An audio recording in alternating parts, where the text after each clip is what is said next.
Hello and welcome to LBMC's presentation on the Cloud Security Alliance's STAR program.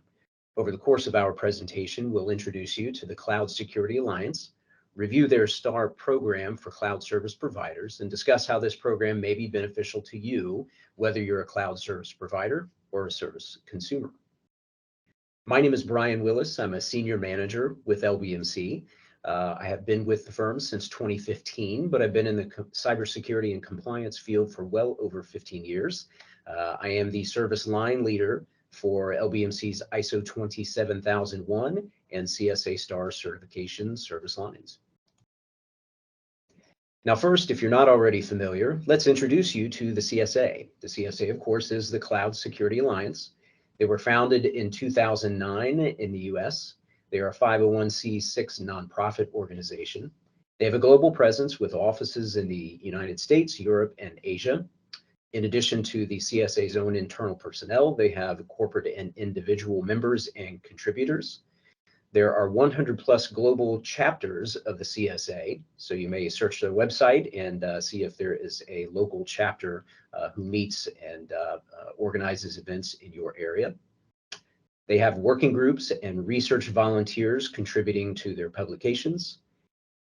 They host regular in-person conferences and online summits for the various topics that we'll be reviewing throughout this presentation. They are an established and mature organization with a board, executive management, and staff personnel. Now, the CSA has established several what they call or consider pillars.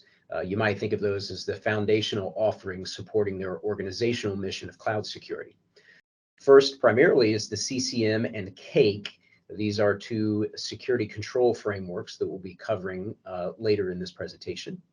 They have the STAR registry. Of course, we'll be covering that as well further in the presentation. They have two certifications that they offer. First is the Certificate of Cloud Security Knowledge, and then also the Certificate of Cloud Auditing Knowledge. And they offer many publications, including the CSA Security Guidance. You might think of that as a textbook of cloud security concepts and principles, and it serves as the foundation for the various CCM controls. There are also over 340 research publications.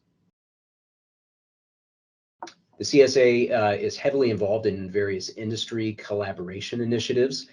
They collaborate regularly with other security organizations such as the CIS, NIST, ISC squared, ISO, and also are involved with various government security agencies, informing those agencies and working with them on cloud security.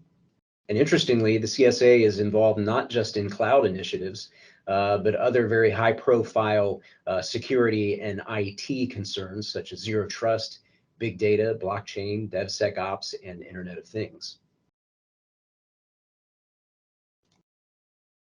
Now, what are the CCM and CAKE? Well, first, the CCM is the Cloud Controls Matrix at the time of this recording at version 4. It's a cybersecurity control framework for cloud computing, and we'll take a little bit of a deeper dive into the contents of the CCM shortly. It includes 197 controls across 17 domains. The CAKE, or the Consensus Assessment Initiative Questionnaire, also on version 4 at the time of this recording, is an assessment record. It's used for evaluating a cloud service provider against the controls within the CCM. All of the CCM domains are represented. And again, we'll take a little bit deeper dive into the contents of the CAKE shortly. Both of these artifacts are free downloads from the CSA website. They are updated regularly. So if you don't already have copies of each of these documents, we certainly encourage you to download copies, as they are great resources along with the CSA security guidance that you can begin leveraging today.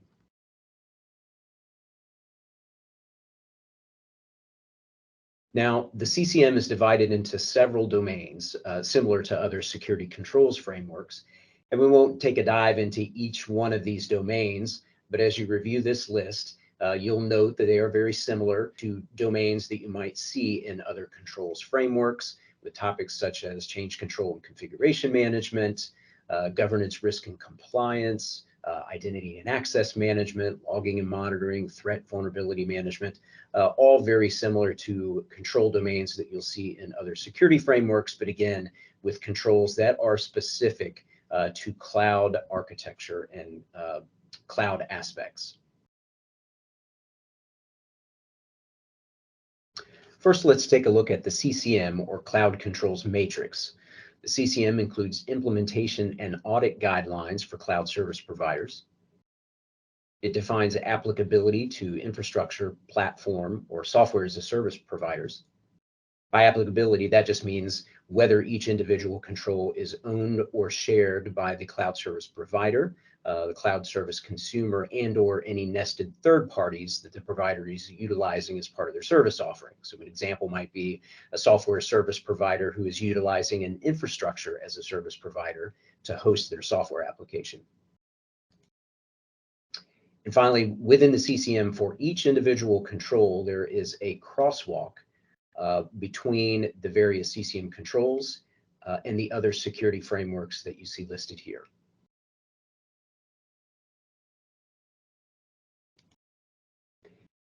Next, let's look at the CAIQ, or Consensus Assessments Initiative Questionnaire.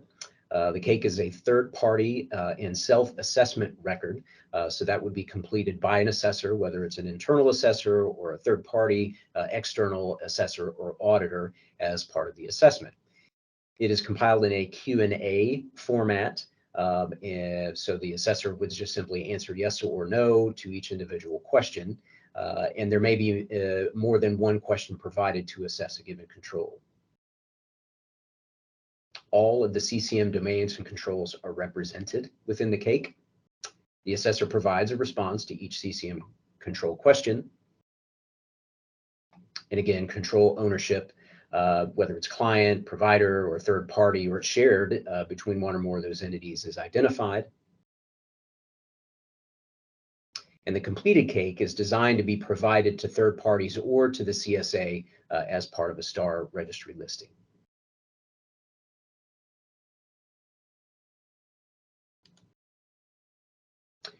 Now, what is the STAR program? Well, STAR stands for Security, Trust, Assurance, and Risk. It is a publicly accessible registry of cloud service providers.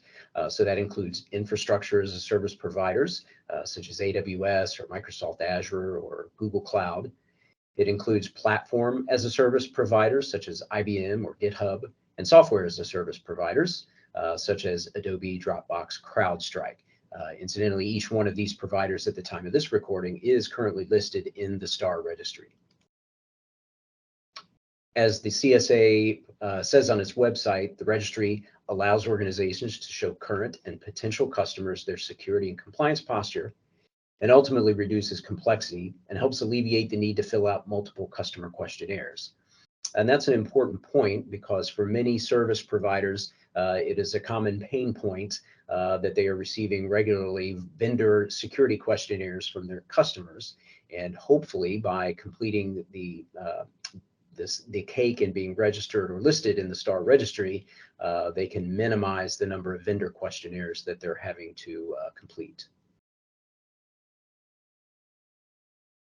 Now, the STAR program consists of two different levels. First is level 1, or self-assessment, and that's simply where an organization would perform an assessment using the CAIQ on their own cloud service environment. And then there is level 2, and level 2 consists of both attestation, which is where a CSA assessment is conducted along with a SOC audit. And then there is level 2 certification, in which that CSA assessment is conducted in addition to an ISO 27001 audit. And for many organizations who are perhaps going through their initial self-assessment or a third-party attestation or certification, it may be wise to consider a readiness or implementation assistance project in order to prepare. To expand on the level 2 options, let's begin with STAR attestation. Again, in this scenario, the STAR assessment is conducted as an extension of a SOC 2 audit. In addition to regular SOC activities, all applicable controls from the cloud controls matrix must be covered. Typically, there are 2 reports issued for level 2 attestation, whereby the STAR auditor will produce a second report focusing just on the CSA Star component in addition to the traditional SOC report. The STAR auditor will also produce a completed copy of the cake, which documents the results of the STAR audit. Now, to be listed on the STAR registry, the client will submit an attestation statement to the CSA using an intake form published on the CSA's website. The intake form documents the scope of attestation and other details on the company. Following submission, the CSA will then invoice the client for their attestation fee. And you can find more information on fees on the CSA's website. For STAR attestation, fees are assessed annually, and those organizations who choose to also be CSA members can receive a discount. It's important to note that SOC is not a certification, and therefore there is not a STAR certification issued for this level 2 path. For STAR certification, again, this is conducting a STAR assessment in addition to an ISO 27001 audit. The STAR is treated as an extension to the full ISO 27001 certification or surveillance or recertification audit. The STAR scope must be the same as the ISO scope. All CSA Cloud Controls Matrix controls must be addressed as part of the audit. A separate report and certificate are commonly issued for STAR.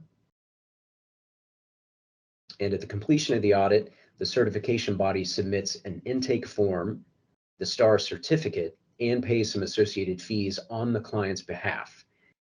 And as with attestation, discounts can be available to CSA member organizations. So why might a cloud service provider pursue CSA Star? Well, it allows them to demonstrate their security posture to current and potential customers and other interested third parties.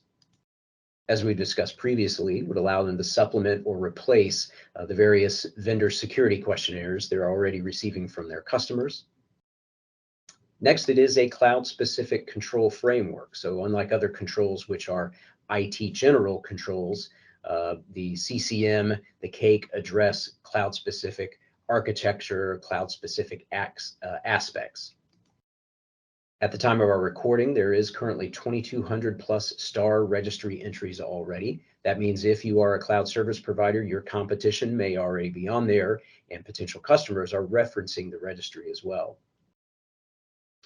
The CSA has stated that registry submissions grew 40% from 2021 to 2022, so it is increasing in visibility. And finally, CSA is an easy add-on to existing SOC or ISO audits for organizations who are regularly undergoing those audits. Well, we would love to know how we can answer your questions about the CSA Star program or help you on your cloud security journey, so please contact us. Thank you for joining us for this presentation. Have a great day.